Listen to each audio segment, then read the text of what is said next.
hunting comes in many flavours. There's the driven hunt, the high seat and the most testing of anyone's nerve, the charging boar. Harkila's latest promo film shows a very cheesed off pig coming at the hunter. This is when you'd better have your skill set well and truly honed, unless you want a permanent reminder of this hairy encounter. You always have to be aware, and the day you're not aware, then it'll be coming. So I've been standing with wounded dogs on my shoulders and in deep water, and I couldn't shoot, and I was just waiting for the wild boar to run me down. But 2-3 meters before, he turned and gone to the right or left, whatever. Because as soon as you have shot the first shot, then you're maybe not aware where the dog is for the second shot, and the dog can change very fast in direction, and you will put yourself in a situation where the dog will be in trouble by a chance you can shoot it. So to ensure the best results, you need to practice a lot, and there's no better place to get in touch with your inner boar than here, Mamima Jakt in Sweden. Last time, Tim Pilbeam saw how they train boarhounds at this amazing facility. This time, he's the one getting the training from owner Lars. Tim is using a Zauer 303 semi-automatic rifle in 8x57, perfect for fast, powerful, moving game.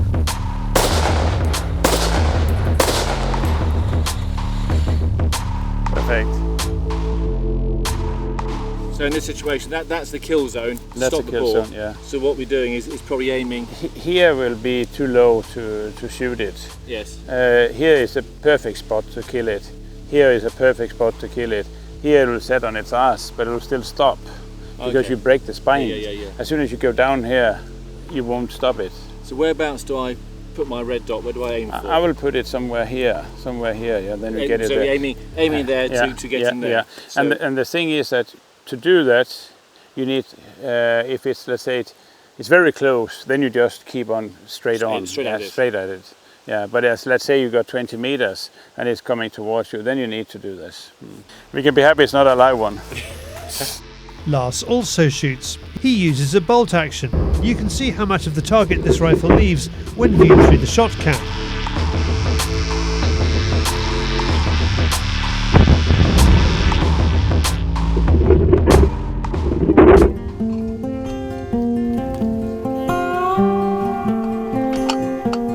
Next, time to get Tim's eye in on the driven target. For this purpose, Lars has a simple Promatic rabbit launcher.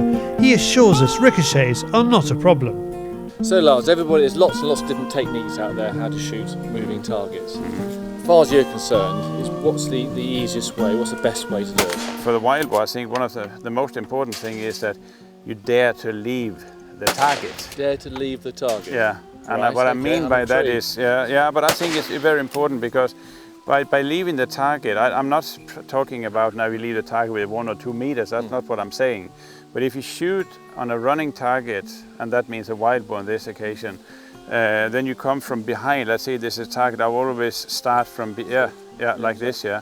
I will come from behind, go through it, and maybe take the shot here, but I'll still keep on driving the rifle. In that point of view, as soon as you leave the target and you take the shot, you still need to take the swing. Okay. Yeah. So that's the swing needs follow through. Exactly. Yeah.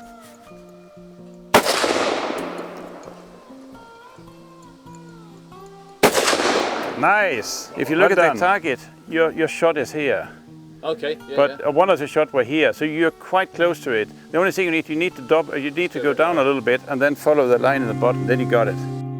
A lot of people said that's a maniac shooting on clays, running with a rifle. But it is unique. I've never heard of it. No, but I think it's fantastic anyway because you just lower the speed a little bit, and then you still be there. And it's not so easy to hit them. But what you get is that as soon as you shoot at this target running, you will see your bullets are not far from it, the target. That means it gives you confidence that you dare to shoot, you dare to pull the trigger when you're there. Yeah. And then I think another thing is very important with shooting is you need to have fun. Yeah. When you go to a practice, you need to have fun. If you don't have fun, you never practice. It takes Tim a few goes to get his eye in, but he does get into the swing of it. All that remains is the high seat, and this time it's for real. Does Tim fancy trying for a wild boar outside the estate's fenced teaching zones? He certainly does.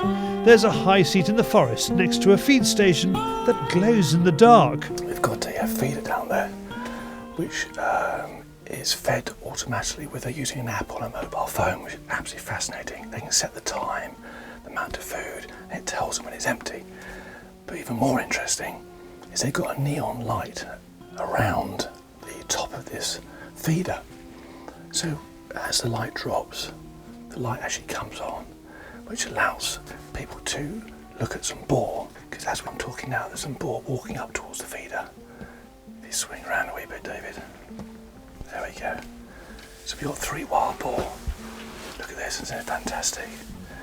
So we're right in the southern Sweden, in the forest, and there we have it. We've got some 3 youngsters. They look probably 9 to 12 months old. Just coming up to feeder. Now the most important thing is they're quite young actually, they've still got their stripes. We've got a male, 3 males at the moment, which means we actually can shoot these.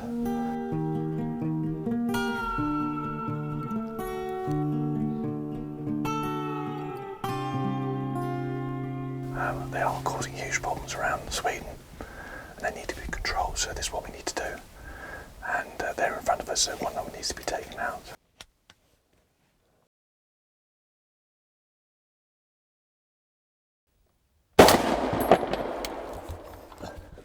For those who don't like too much blood, look away now. Here is the shot in slow-mo. The reason we want to show you this is to reinforce just how powerful even a young boar can be. It is dead, but it runs 20 yards and drops. We've got an 8x57 here.